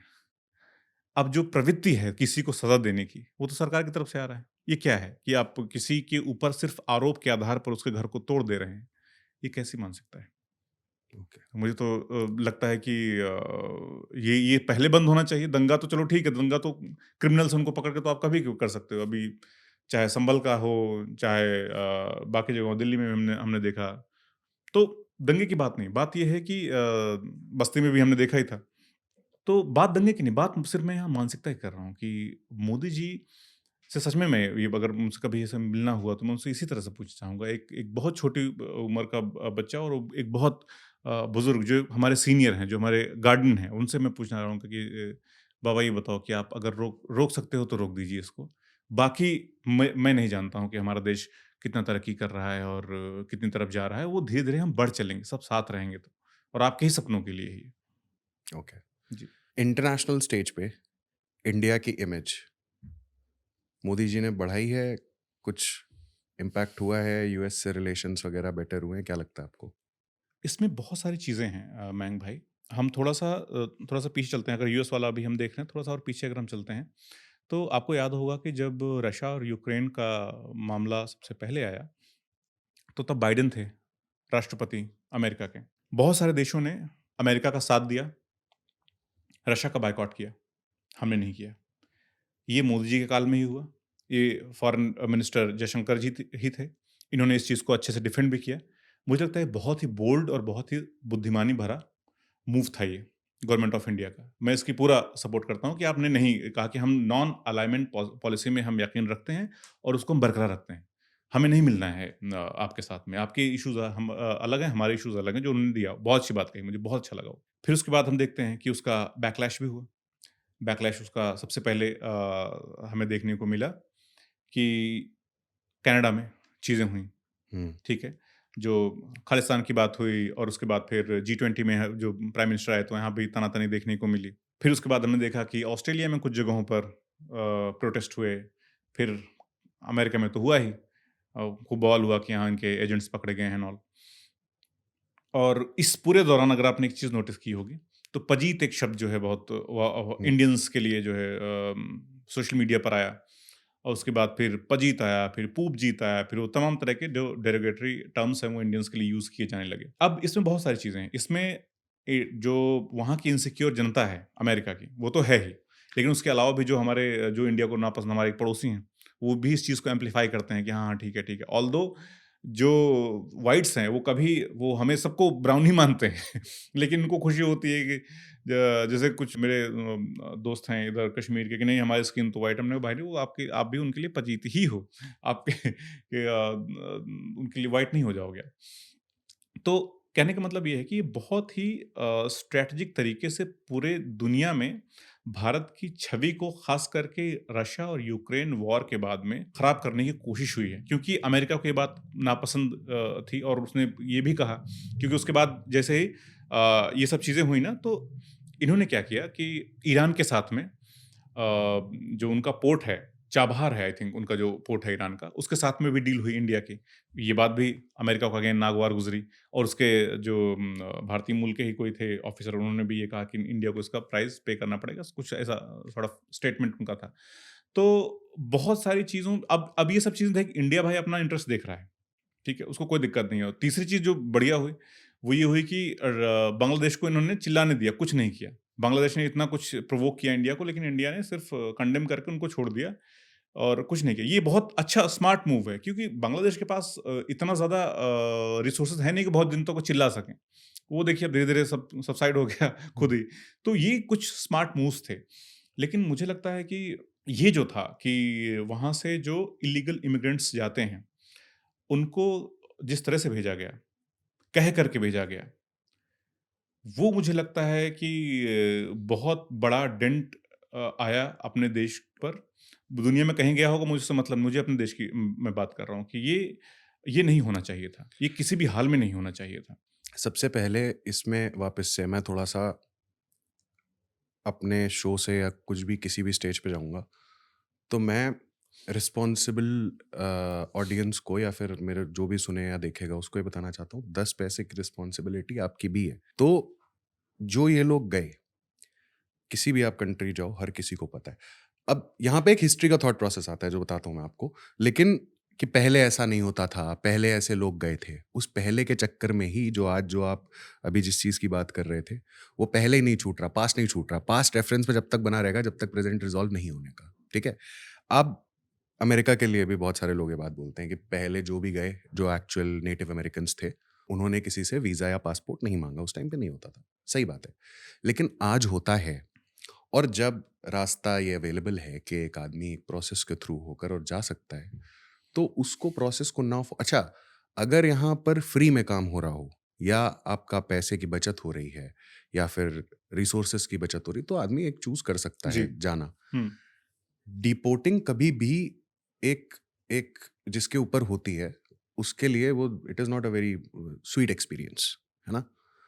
तो यहाँ पे जो प्रॉब्लम हो रही है कि लोग भेज दिए गए, भाई वो इल्लीगल तरीके से गए थे और उनको जो बॉर्डर पार करके, क्रॉस करके किसी कंट्री में बिना कस्टम्स को क्लियर करके और उनको उन्होंने वापस भेजा। इश्यू क्या है इसमें? इंडिया की इमेज कैसे खराब हुई? देखिए, मैं इस चीज़ को एक वीडियो मैंने किया था, उसमें ये बात बोली थी मैंने, जो आपने जिसका ज़िक्र किया, कि कभी भी कोई वीज़ा लेकर के नहीं गया, नेटिव अमेरिकन से लेकर के भी नहीं गए ये लोग और ना ही डोनाल्ड ट्रम्प खुद उनके बता दें फ़ोरफ़ादर्स यूरोप से थे। अब वीज़ा है, एक सिस्टम बना हुआ है, आप उसके थ्रू जा सकते हैं और मैं ये नहीं कह रहा हूँ कि मेरा कहने का मतलब ये नहीं था कि वीज़ा लेकर गए हैं।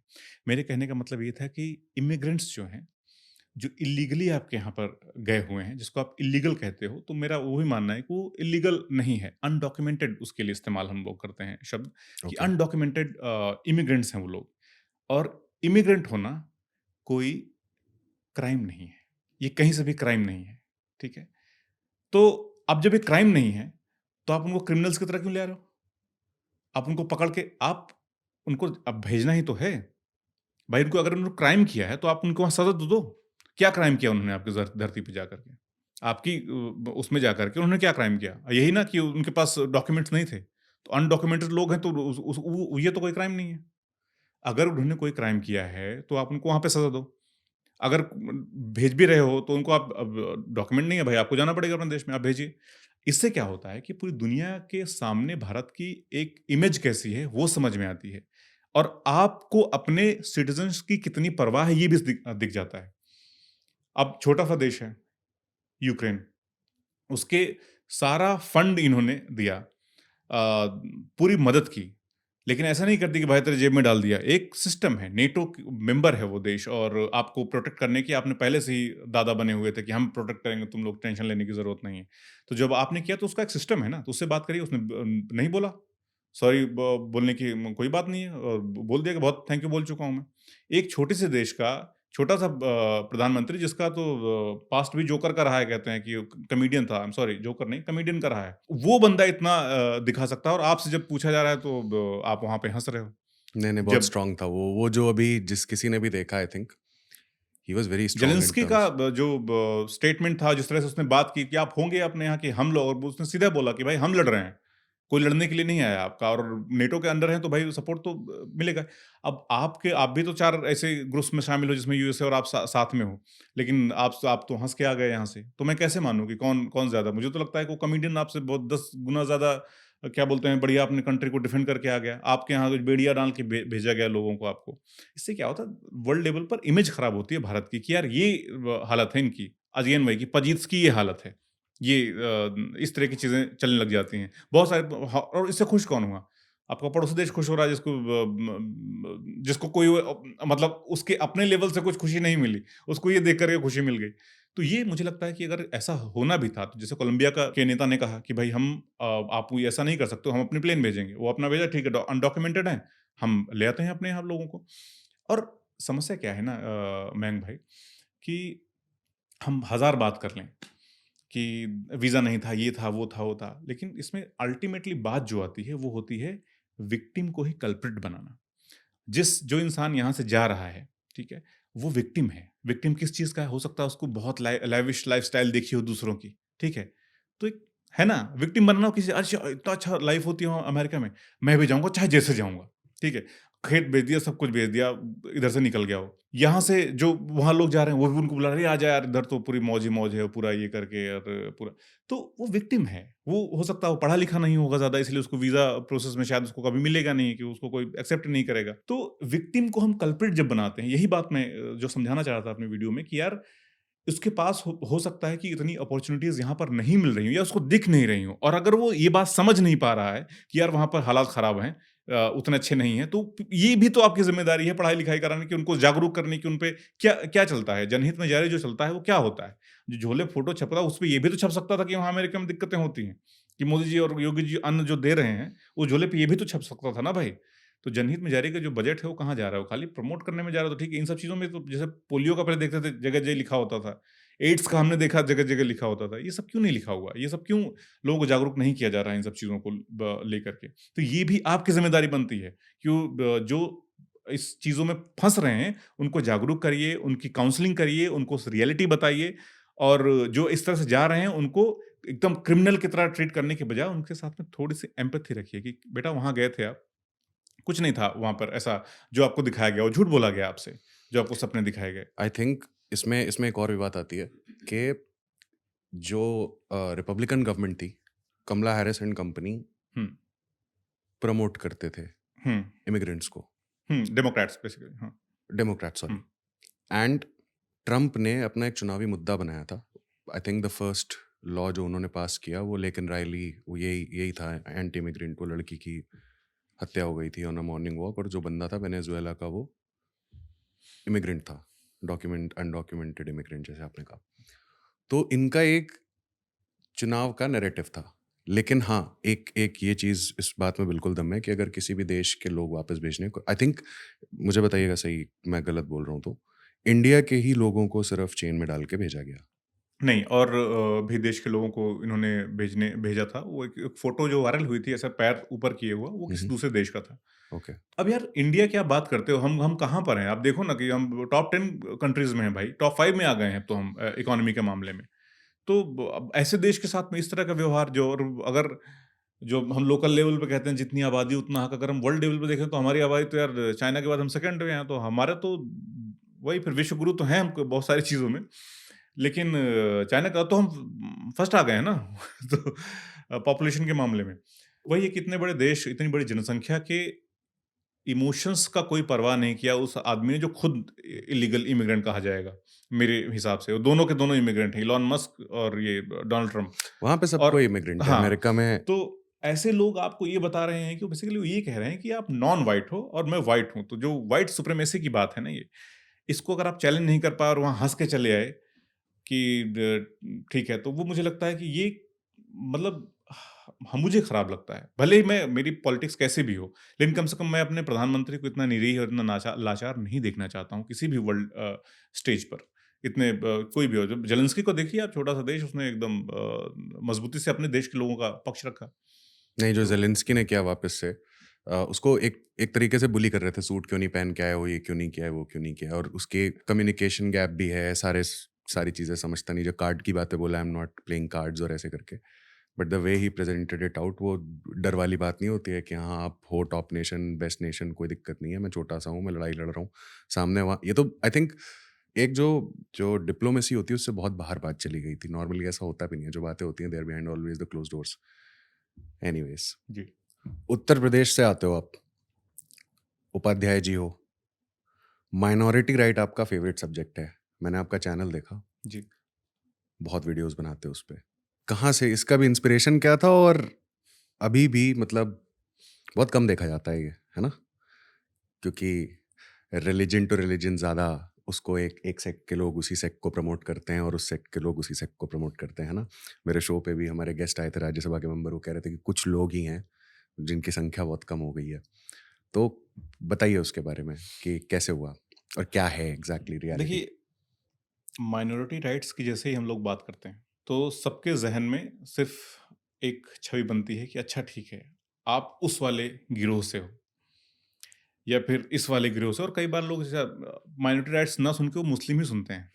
तो सबसे बड़ी समस्या ये है। उन लोगों के लिए मैंने किसी वीडियो में एक बात कही थी कि मज़हबी बहस मैंने कभी की ही नहीं, फालतू अक्ल मुझ में थी ही नहीं। ये अकबर इलाहाबादी का वेरी शेर है, नाइस। तो हमारे पड़ोसी ज़िले के ये थे शायर। कहने का मतलब मेरा ये है कि जब मैं माइनॉरिटी राइट्स की बात करता हूँ, तो मैं वहाँ कोई गीता और कुरान के वर्सेस नहीं पढ़ता हूँ। वहाँ पर मैं संविधान की बातें करता हूँ और कि क्या संविधान सम्मत चीज़ें हो रही हैं या नहीं हो रही हैं। अगर मुझे लगता है कि नहीं हो रही हैं, तो फिर ज़ाहिर-सी बात है मैं संविधान की बात करूँ। आप मुझे ये बताइए मयंक भाई कि पाकिस्तान में कोई बहुत सामाजिक रूप से एक मजबूत वर्ग से आने वाला कोई पत्रकार, ठीक है? मैं ये मानता हूँ कि मेरे पास ये प्रिविलेज है कि मैं एक ब्राह्मण हूँ, उस कम्युनिटी से आता हूँ जिसको माना जाता है कि सामाजिक रूप से सक्षम है।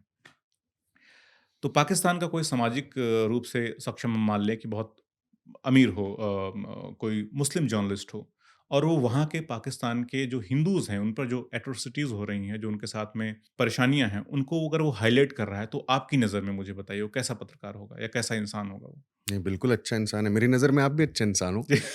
मैं तो ये समझना चाह रहा था कि नहीं, मैं आपको समझाने की बात नहीं है। सब बात ये समझाने की बात है उस मेजॉरिटी लोगों को, जो ये सोचते हैं कि यार मैं क्यों मुसलमानों की बात करता हूँ, क्यों हिंदू होकर के। मैं चाहता हूँ कि कोई मुसलमान पाकिस्तान का वहाँ के हिंदुओं की बात करे और यहाँ के मुसलमानों का दर्द आप और मैं नहीं समझेंगे। यहाँ के मुसलमानों का दर्द पाकिस्तान का हिंदू समझेगा या बांग्लादेश का हिंदू समझेगा, किसी देश में माइनॉरिटी होना क्या होता है।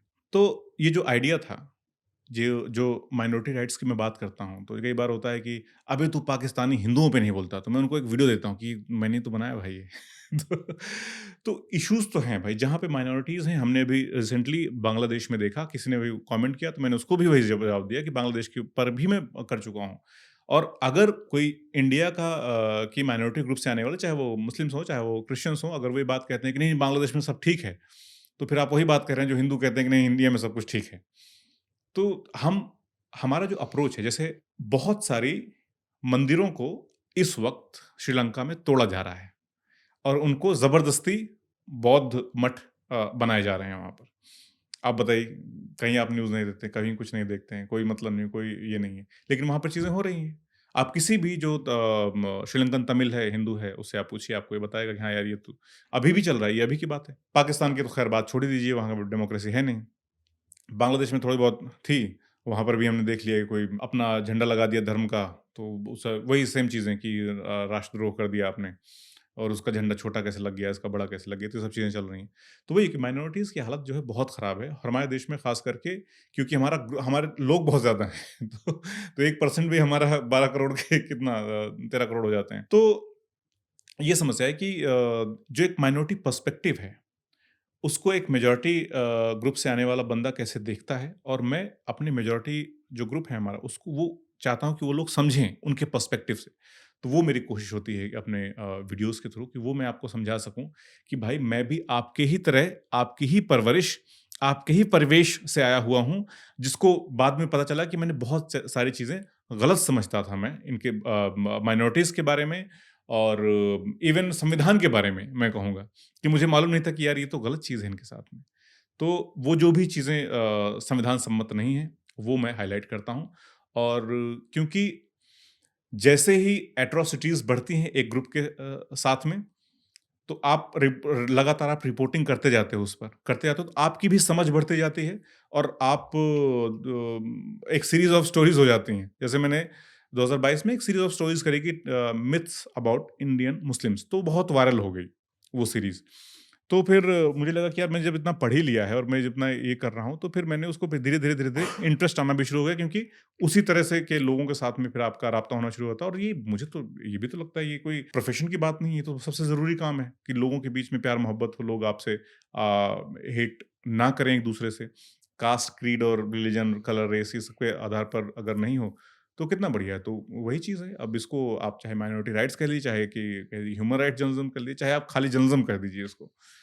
तो गोल क्या ऐसे में क्या होता है? मतलब दिखा रहे हो, उन लोगों की बातें कर रहे हो जो जी। जिनकी बातें कम करी जा रही हैं हुँ। और हाइलाइट कर रहे हो आप इश्यूज़, जी, ये बहुत अच्छी बात है। जी, लेकिन एंड गोल इसका क्या है? अगर रेज़ोल्यूशन तो अल्टीमेटली गवर्नमेंट ही देगी या टाइम देगा। और मुझे मुझे एक और चीज़ मैं आपको बताऊँ, जी, ये मेरा लाइफ़ का पर्सनल आउटलुक है, मैं अपने पर्सनल लाइफ़ में बहुत कुछ बोलता हूँ कि आपका किसी भी इंसान का जीवन या जी, कलेक्टिवली एक देश का या कुछ भी फ़ेज़ेज़ के हिसाब से चलता है।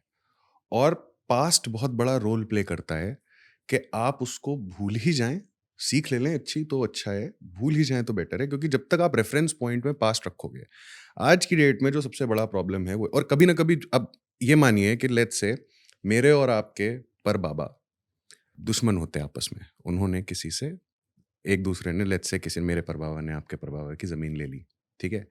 आज की डेट में अब मैं आपसे झगड़ा करूँ, ये सेंस बनाती है बात कि नहीं बनाती है? जिस दिन लोगों को इस चीज़ का जवाब मिल जाएगा ना, उस दिन आधी प्रॉब्लम तो वहीं पे रिज़ॉल्व हो जाएगी। जी, रेफ़रेंस पॉइंट में अभी अभी भी आप बताइएगा, रेफ़रेंस पॉइंट में यही यूज़ होता है कि एक टाइम पे मुगल्स आए थे, मुगल्स ने मंदिर गिराए, तोड़े, उसके बाद अपने मस्जिदें बना दी वहाँ पर, और वो उस चीज़ को अब वापस हम अनडू करके वापस से एक्चुअल स्टेट पे लेके चले जाएँगे। और वही है, तो मैं एक और चीज़ समझना चाह रहा हूँ, रिपोर्ट कर रहे हो आप, रिपोर्ट करने के साथ-साथ गोल क्या है? जी। पहले मैं आपके इसके पहले वाले सवाल पर आता हूँ कि अगर आप किसी पंक्चर वाले की दुकान तोड़ रहे हो, तो मेरी आपसे हाथ जोड़कर विनती है कि आप ये समझिए कि उसके दादा-परदादा मुगल नहीं थे। ना ही वो उनके साथ में उठते-बैठते थे। वो तब भी सत्ता से उतने ही दूर थे, जितने कि आज हैं। अब उनके दरबार में बीरबल थे। इस तरह के लोग आपको मिलेंगे बहुत सारे राजपूत थे, बहुत सारे हिंदूज़ थे उनके दरबारी, क्योंकि उनको राज करना था। और तो हर तरह के हर वर्ग के लोग थे। लेकिन जिस आदमी को ये कह के पीट रहे हो कि तू मुगलों की औलाद है, इस तरह की जो बातें कही जाती हैं पॉपुलर कल्चर में, वो नहीं हैं। इनको आप दो तब भी, और जो लोग ये कर रहे हैं, वो भी सत्ता से तब उतने ही दूर थे। मतलब जैसे मुस्लिम्स उस समय सत्ता से दूर थे, उतने ही दूर आप भी हो। जो किसी पॉलिटिकल पार्टी के लिए काम कर रहे हो, आप भी उस सत्ता से, तो आपको फ़र्क नहीं पड़, जो जिनके बच्चों जिनके लिए आप काम कर रहे हो, उनके बच्चों को देख लीजिए आप। उनके बच्चे कोई यहाँ पे नहीं है, सब विदेश में पढ़ रहे हैं, प्राउडली कहते हैं, और आप यहाँ अमेरिका, तू क्या है? तो इस तरह की जो बातें कर रहे हो कि वो उनके बच्चे अमेरिका में पढ़ रहे हैं, यूरोप में पढ़ रहे हैं, सब सेटल्ड हैं, बस चुके हैं, वो सब मौज मार रहे हैं। आप जो है लेकिन उनके लिए एकदम लठ लेकर के खड़े हो गए हो कि भाई तुम्हारे हमारे ये तुम्हारे नहीं भाई, तुम जिस बंदे को पीट रहे हो उसका कोई रोल नहीं है तुम्हें सताने में, परेशान करने में। सेम चीज़ जो है वो कही जाती है दलितों के बारे में भी, कि जो हम ये कहते हैं कि भाई, एक बात कही जाती है कि हमारे बाप-दादाओं ने तुम पर ज़ुल्म किया, तो भाई अब तुम उसकी सज़ा हमें क्यों दे रहे हो? ये कहाँ का न्याय है? तो दरअसल उसमें थोड़ा-सा बात ये हो जाती है कि भाई रिसोर्सेज़ जो है वो कहाँ हैं? ज़ुल्म हुआ, रिसोर्सेज़ इकट्ठे किए गए, वो रिसोर्सेज़ आपके पास हैं अभी, और उसका जवाब तो आपको देना पड़ेगा। क्योंकि आपको पता है कि जो ज़मीन सुधार के जो कानून लागू हुए, वो भी नहीं हुए, ढंग से नहीं हुए, और जिन जगहों पर ज़मीन सुधार के कानून लागू नहीं हुए, वहाँ पर आज भी भूमिहीन दलित बहुत ज़्यादा हैं। भूमिहीन मज़दूर, वैसे जैसे कि बिहार देख लीजिए, जैसे कि यूपी देख लीजिए, जहाँ पर हुए हैं, वहाँ के मज़दूर आपको कम मिलेंगे। जैसे कि केरला देख लीजिए आप, ठीक है? वहाँ के इंटरनेशनल है, लेकिन वहाँ वहाँ पे नेशनल देखने को कम मिलता है। तो ये सारे स्टेट्स का ऐसा है कि यही कि रिसोर्सेज़ का भी बँटवारे की बात हो जाती है कि अगर आपके जिस अफ्लुएंट कास्ट या फिर अफ्लुएंट रिलिजन से आप आते हैं, तो आप, कोई पंचा लगाने वाला थोड़ी था यार उसे। कोई वो महलों पे थोड़ी यहाँ नीचे आ गया है। वो तो था ही वो हमेशा के लिए। मतलब चीज़ों को जिस तरह से प्रेज़ेंट किया जा रहा है, कि जैसे अब छावा मूवी आ गई और उसमें लोग भेड़े भेड़े पड़े हैं सारे के सारे लोग, जबकि सबसे पहले लिखा होता है काल्पनिक फ़िल्म है, इस पर यकीन नहीं करना है। आप हिस्ट्री पढ़ोगे तो आपको जो जिस जिस शख्स की कहानी उन्होंने दिखा रखी है छत्रपति शिवाजी के बेटे की, उस पर भी उसको ये कहते हैं कि गोलवलकर जी ने उनके बारे में क्या-क्या लिखा, सावरकर के उनके बारे में क्या राय थी। तो देख के लगता अभी, अब लेकिन अब स्टार हैं, अभी हिंदुत्व के स्टार हैं। तो वही है कि मुझे लगता है कि चीज़ें कहाँ से आप कि समझने की कोशिश कर रहे हैं, वो आपके लिए बहुत इम्पोर्टेंट, कम से कम ऐसे सोशल मीडिया से या फिर फ़िल्मों से तो आप ना ही समझें तो सबसे बेहतर है, मुझे लगता है। किताबों से सीखिए, किताबें पढ़िए। लेकिन अब लोगों को भी, एक्टर्स, और होता क्या है कि जो आम जनता है, जो कंज़्यूमर है, जो उसको सोशल मीडिया देखती है, वो जो अच्छा लग रहा है वो देखते हैं। लेकिन जो बनाने वाले हैं उनको पता है कि अभी क्या चीज़ ट्रेंड हो रही है ना? अभी पीछे कई मूवीज़ हैं जो चली हैं। हर मूवी में श्री राम दिखा दिए गए, बना दिए गए, वो कन्वर्ट हो जाता है ना। साउथ इंडिया की भी एक पिक्चर थी, बहुत चली थी, वो लास्ट में एकदम उनके कॉस्ट्यूम वगैरह चेंज हो जाते हैं।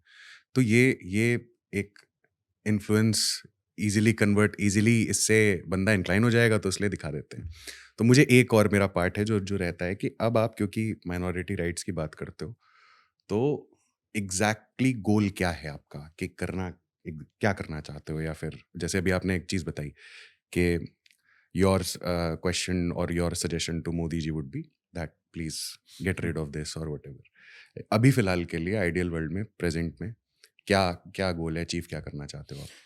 जर्नलिज्म के साथ में खास करके ये बहुत बड़ा सवाल होता है कि the moment we take out our mic and pointed कि चलो ठीक है अब आप बोलिए, तो जो सामने वाला बोल रहा होता है ना, उसकी आंखों में देखने की हिम्मत नहीं होती, क्योंकि उसकी आंखों में हमें क्या दिख रहा होता है कि शायद कुछ बदल जाएगा, शायद कुछ इस माइक में जो बोलेगा वो बात सरकार तक पहुंच जाएगी। और वो मुझे बहुत तंग करती है ये बात। तो जब भी मैं इस तरह की कहानियां करता हूँ, तो मेरा उद्देश्य तो वही है कि कम से कम किसी के साथ भी भेदभाव, caste, creed, religion, colour, race, ethnicity, जितनी भी चीज़ें हैं, नाउ उसको लेकर के ना हो। ये आपको नहीं, सिर्फ़ इसलिए आपको ये छोटा या बड़ा महसूस ना हो कि आपका स्किन कलर जो है वो अलग है। इसलिए ना हो कि आप किसी कास्ट से हैं, फिर किसी रिलीजन से हैं। हम सब लोग एक-दूसरे से वैसे ही मिल सकें, उसमें कोई हीन भावना या फिर कोई श्रेष्ठता का बोध नहीं होना चाहिए, ये मेरा मानना है। तो अल्टीमेट गोल तो वो है, लेकिन उसको छोड़ दीजिए, क्योंकि वो मुझे लगता है कि कब अचीव होगा, नहीं होगा, मुझे नहीं मालूम है। लेकिन वो जो है नहीं कि लाइन कि तुम अपनी करनी कर गुज़रो, जो होगा देखा जाएगा। तो मैं अपना पार्ट प्ले कर रहा हूँ और मेरा पार्ट ये है कि जितनी भी इस तरह की चीज़ें हैं, जो मुझे परेशान करती हैं पर्सनली, उन चीज़ों को मैं डॉक्यूमेंट करूँ, उन चीज़ों को मैं कह सकूँ। जब तक बोलने की आज़ादी है। तो मेरा गोल यही है कि जो भी इस तरह की कहानियाँ हैं मयंक भाई, मैं उन पर लगातार ये बताता रहूँ कि देखिए हमारे पास में सब राजा-रानी के जो कानून थे या मनुस्मृति थी या फिर उस तरह के जो ग्रंथ थे, वो सारे हट गए, वो सब इर्रेलेवेंट है, उनकी बात नहीं है। हमारे पास एक संविधान है, जो जिस पर हम सारे लोग एग्री करते हैं, शपथ लेते हैं उसकी हम लोग बात करें, उसमें अगर कुछ गलत हो रहा है, यही मेरा जो न्याय किताब है।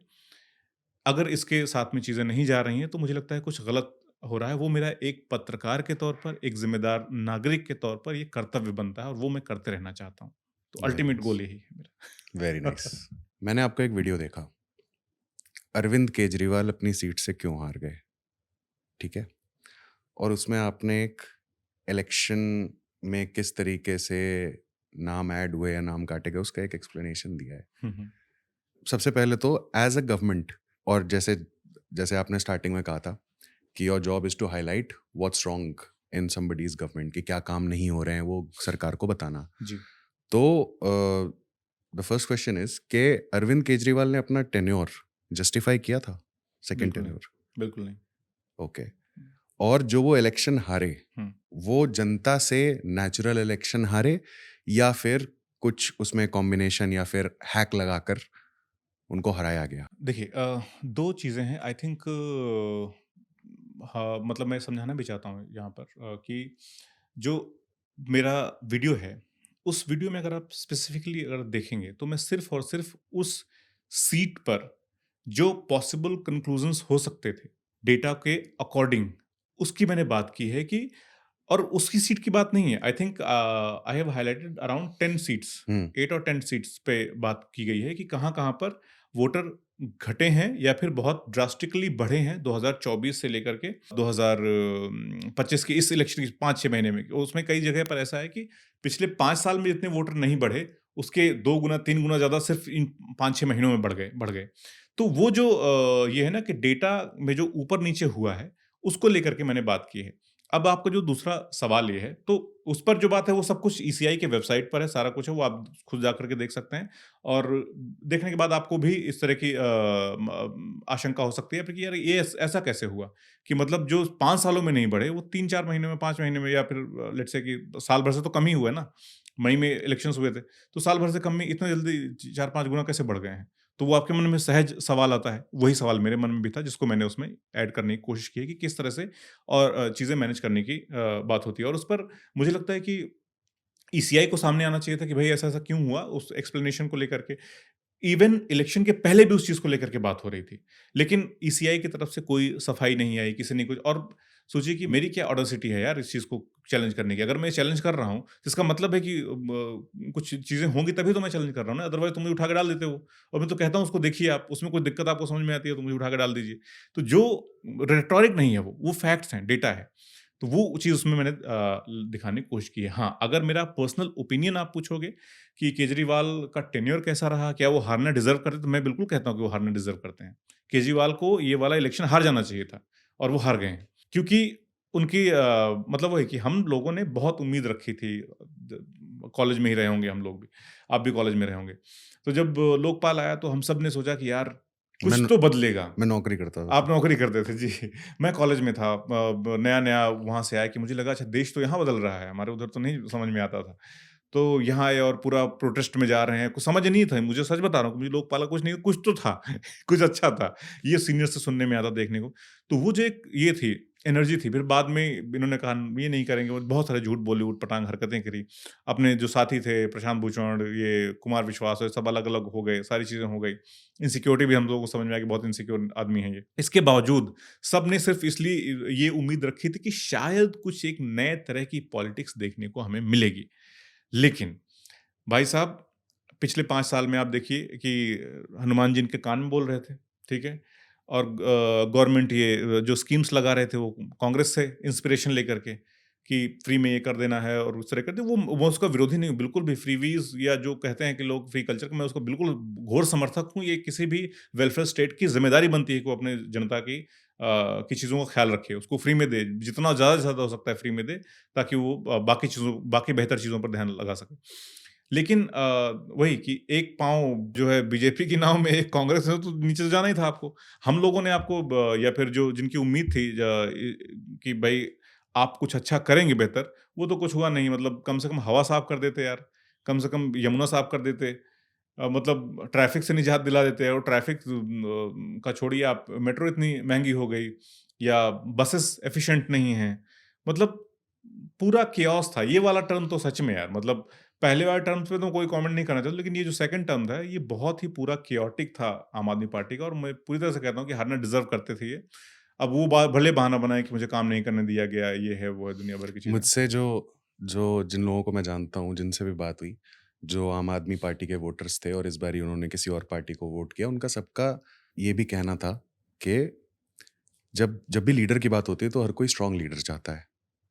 कंप्लेंट तो जनता कर ही रही है कि मुझे ये नहीं करने दिया जा रहा है, मुझे फला चीज़ नहीं मिल रही है। तो सॉल्यूशन देने वाला भी अगर कंप्लेंट करेगा, तो आई थिंक वो फिर से पर्सपेक्टिव होता है। बिल्कुल, बिल्कुल। So Rohit ji, thank you so much thank you हमारे सो शो पर मच। आने के लिए। काफ़ी ऐसे खुले जवाबों से आपने हर क्वेश्चन का आंसर दिया, और आई होप मेरे व्यूअर्स हैं और जो आपके भी व्यूअर्स हैं, उनको एक नया साइड आपको देखने का मिला होगा, क्योंकि आप अपने चैनल पे काफ़ी सीरियस होते हो। जी। ठीक है? So thank you once again. Thank you very much for thank being you on the मैंग शो। भाई, आपने और स्पेस दिया, बुलाया, बात करने का मौका दिया, फ्रीली बात करने का मौका यू दिया। Are most welcome. और आप इसी तरीके से काम करते रहिए।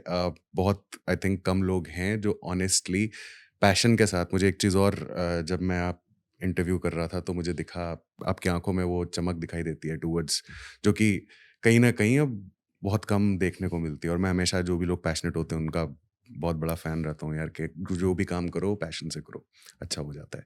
सो all the best to you, please keep up the good work, ऐसे ही काम करते रहिए। Thank thank you you so so much. Much.